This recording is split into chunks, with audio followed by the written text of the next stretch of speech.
Picture this. You're cleaning out an old attic in Virginia Beach when your hands find something that shouldn't exist. A dusty box, unmarked, forgotten by time itself. Inside, papers that could rewrite everything you think you know about death, consciousness, and what's really waiting for us on the other side. What I'm about to share with you has been suppressed for 7 decades. It's been deleted from platforms, hidden from academic circles, and dismissed by mainstream science.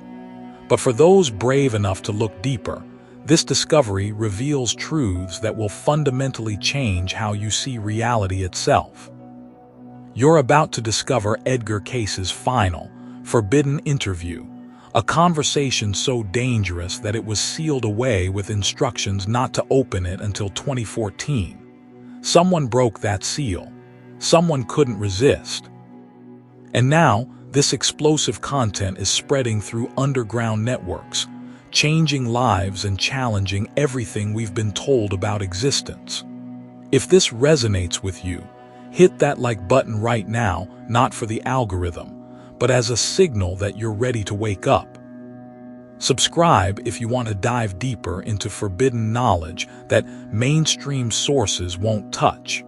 Because what you're about to learn will make it impossible to see the world the same way again. Let me tell you exactly how this all started. Virginia Beach, 1945. A house where Edgar Cayce spent his final years, the place where America's most famous psychic allegedly conducted his last, most dangerous reading. Fast forward to 2014, construction workers renovating the property discover something extraordinary hidden behind a false wall. The box itself tells a story. Weathered wood, no identifying marks, but inside there's something that makes your blood run cold. A manila envelope with handwriting that reads, "Not to be opened until 70 years have passed." For those who are ready to know the truth about what comes after. Someone opened it anyway. Someone always does. What they found inside was a complete transcript of an interview conducted just months before Cayce's death. Not with a journalist or scientist, but with someone who knew exactly what questions to ask. Someone who wasn't afraid of the answers. The interview begins with words that will haunt you. Everything you've been told about death is theatrical smoke and mirrors. The real journey begins after your last breath, and nothing, absolutely nothing has prepared you for what's waiting. Now, I need you to understand something crucial here. Edgar Cayce wasn't just any psychic. This man gave over 14,000 documented readings with an accuracy rate that baffled skeptics for decades. He could diagnose illnesses in people he'd never met, describe past lives in stunning detail, and predict future events with uncanny precision. When Cayce spoke about the afterlife, people listened. But this final interview, this was different. This was Cayce pulling back the curtain on mysteries he'd kept hidden his entire career.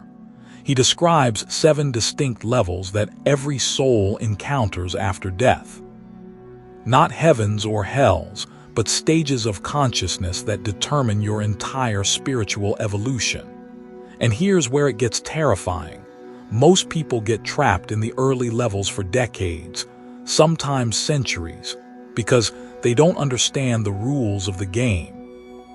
The first level is what Cayce called the transition. Imagine trying to wake up from the deepest sleep of your life, but every movement feels like you're swimming through thick molasses. Your consciousness is awakening, but you don't realize you've died. You're searching for familiar lights, familiar faces, but all you see are distorted reflections of your deepest earthly fears. Think about that for a moment. Your worst anxieties, your most shameful moments, your deepest regrets, they become the landscape of your reality.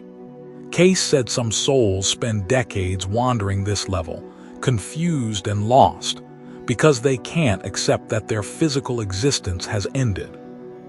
But here's what's truly chilling. You can get stuck here not just after death, but while you're still alive. How many people do you know who are sleepwalking through life, going through the motions but never truly conscious? They're already experiencing the first level.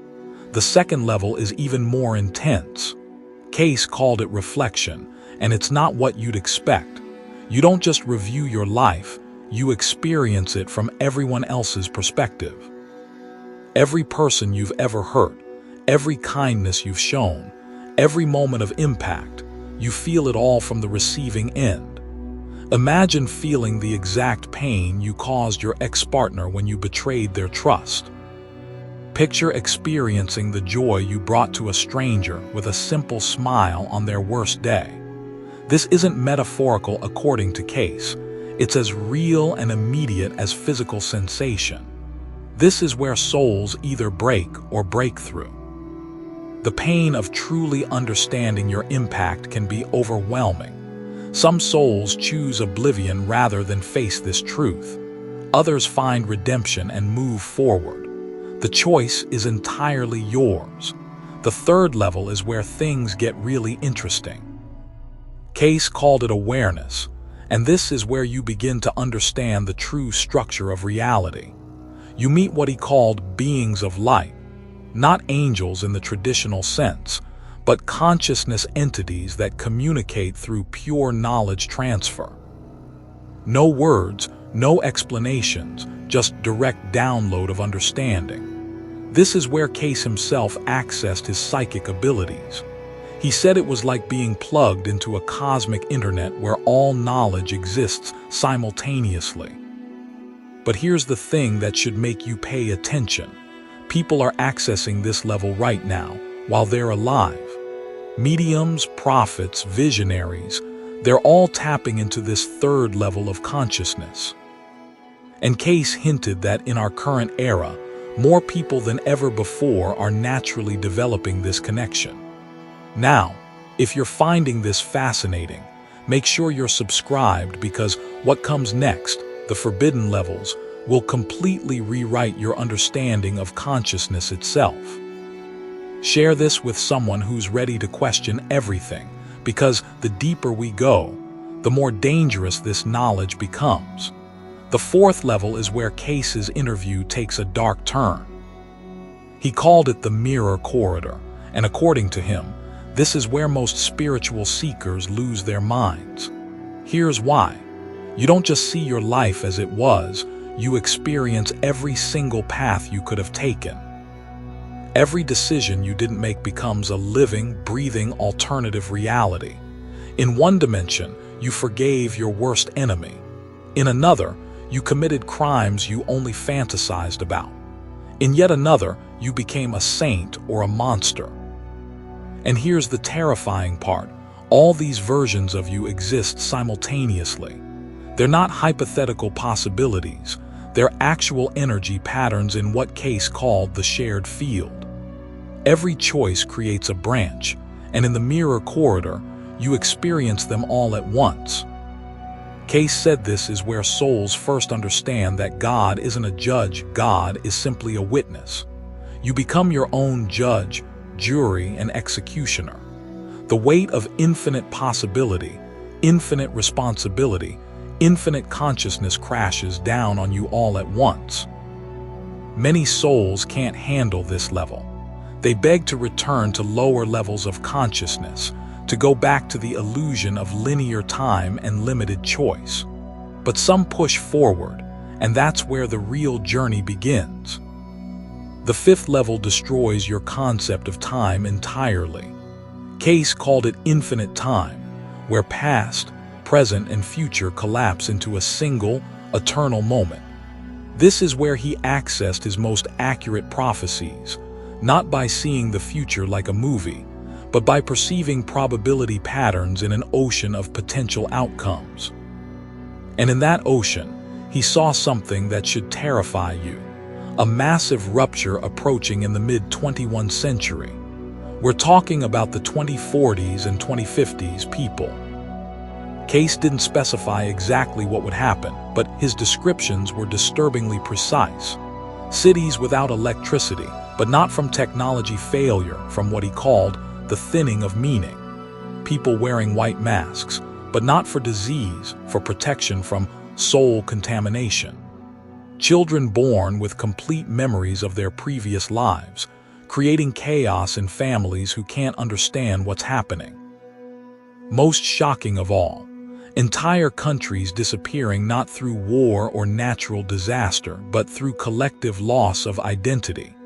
When a culture stops believing in itself, stops remembering its purpose, it literally fades from reality. Cayce said this is all connected to humanity's collective spiritual evolution. He claimed that our entire planet is like a massive soul going through its own death and rebirth process. And we're currently at the third level, awareness, which means we're about to face our own mirror corridor as a species. Think about it. Aren't we already seeing this? Alternative realities bleeding into each other through social media. People living in completely different versions of truth.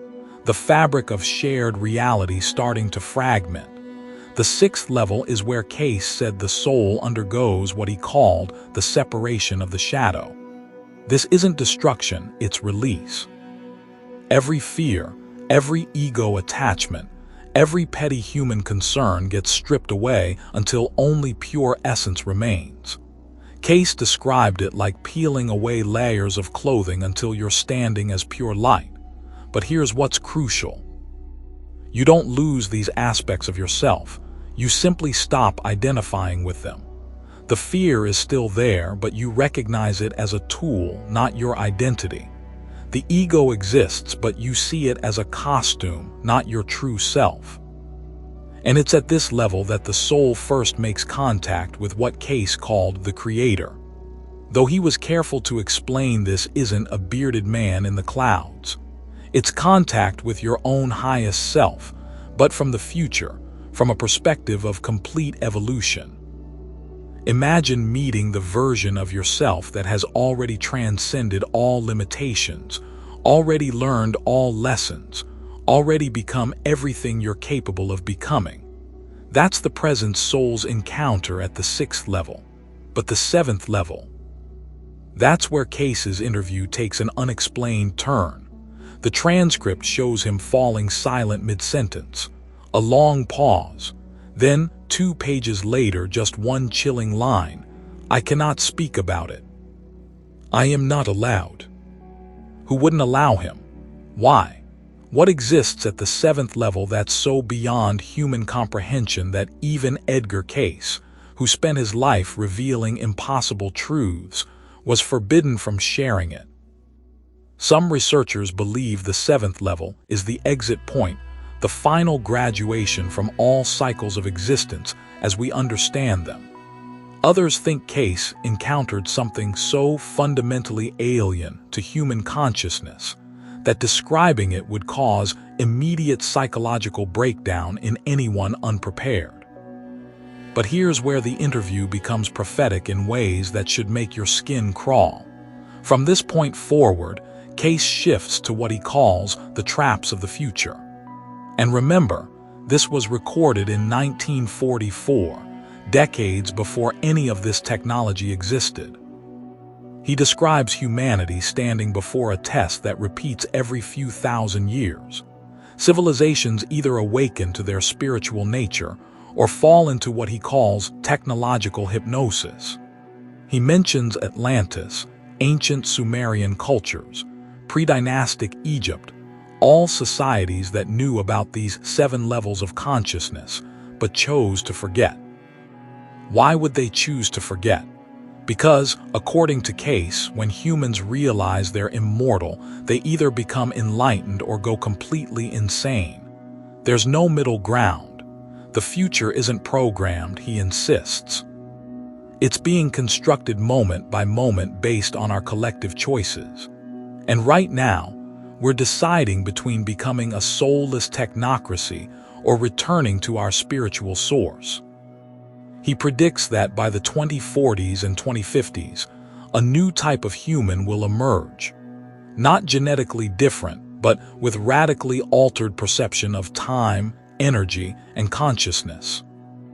These people will have direct access to the third-level awareness while fully awake and alive. They'll remember their past incarnations clearly. They'll feel others' emotions as their own. They'll see future events before they happen. And because of this, there will be a global campaign to suppress them. Cayce outlines 3 phases of resistance this new generation will face. First, ridicule. They'll be called crazy, delusional, dangerous. Second, isolation. Medical and psychiatric systems will be used to identify and treat them under the guise of mental health. Third, temptation. They'll be offered money, power, recognition, anything to make them abandon their spiritual gifts. Sound familiar? Look around at how psychics, mediums, and spiritually gifted individuals are treated today. Look at how quickly alternative perspectives get censored or marginalized. Only those who realize they're not a body, not a name, not a profession, but pure consciousness flowing through time will survive these phases. And here's where Cayce returns to that mysterious 7th level. He speaks of a door that cannot be opened from the outside. You can only pass through when you stop wanting to enter it, because the very desire is still a form of fear. Beyond this door is something with no form, no words, no meaning, only silence containing everything. The interviewer asks, "Have you been there?" No answer, just a long pause. Then, "I almost didn't come back." Some researchers believe this conversation literally killed Cayce. His health deteriorated rapidly after this session, as if he'd left part of his soul on the other side while trying to translate the untranslatable. But the most disturbing part is what came next. Cayce's final prophecies, written in the days before his death, allegedly dictated while in a trance so deep he didn't remember speaking afterward. These weren't published. They were hidden in that same box, written on yellowed paper with ink blurred by time. Some say the handwriting changed throughout the documents, as if different entities were speaking through him. It begins with, "When you hear the voice from within, do not argue. It is older than you." Then come fragments that read more like poetry than prophecy. "In the year when water touches the sky and the earth begins to sing, a crack will open between worlds. Through it will come not the dead, but the forgotten. They are not evil, but they are hungry, not for flesh, for knowledge." What does water touches the sky mean? Climate change, flooding? Or something more metaphorical, the collapse of boundaries between conscious and unconscious mind? Who are the forgotten? Souls stuck between levels, ancient consciousnesses awakening, aspects of ourselves we've buried under modern civilization. Cayce wrote that these forgotten entities aren't looking for bodies to possess. They're seeking conscious minds through which they can communicate, influence, and act. He predicted a massive increase in people hearing voices, having prophetic dreams, experiencing impossible synchronicities. These individuals will be medicated, isolated, dismissed as mentally ill. But according to Cayce, they're not sick, they're becoming doorways between dimensions. Another prophecy that was crossed out of most published versions. When the third continent disappears, what continent? Australia, Greenland, or something less literal, perhaps the disappearance of spiritual consciousness from entire cultures. Cayce connects this to what he calls the silence of the churches and the helplessness of science. When religious institutions lose their connection to genuine spiritual experience, and when science refuses to acknowledge consciousness as fundamental reality, society loses its anchor and meaning. His solution: listen only to the children they still remember. Every child under 5, according to Cayce, retains memory of their journey through the levels between lives. But modern education, social conditioning, and family fears systematically erase this knowledge by age 7 or 8. If a generation emerges that retains these memories into adulthood, the world will transform in a single generation. These children will know death is an illusion, will see through social programming, will remember their purpose for incarnating. The final page of Cayce's prophecies was written on different paper, thick, almost like parchment. The handwriting was shaky but clear, signed simply AC. If you are reading this, it means you have already heard the call and now you have a choice. But remember, knowledge changes you forever. It wasn't just a note, it was a warning. Legend says that after finding these documents, the discoverer vanished completely. Some claim he went to Tibet seeking answers. Others say he was found dead under mysterious circumstances.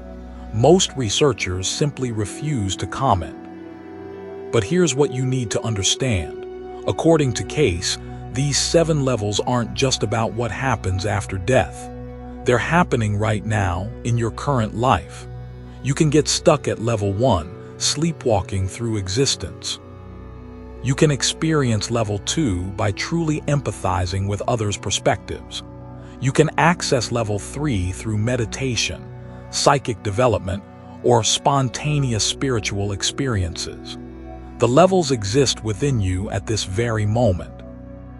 Cayce's final message was about a time when these inner gates would open, not for everyone, but for those who remember rather than just believe. They'll be ordinary people, bus drivers, cashiers, single mothers, teachers. No special training, no religious affiliation required. But they'll begin recognizing each other through dreams, synchronicities, unexplainable feelings of connection. They'll know that death is just the beginning, that the future isn't linear but multidimensional, that truth isn't outside us but within us, waiting to be remembered.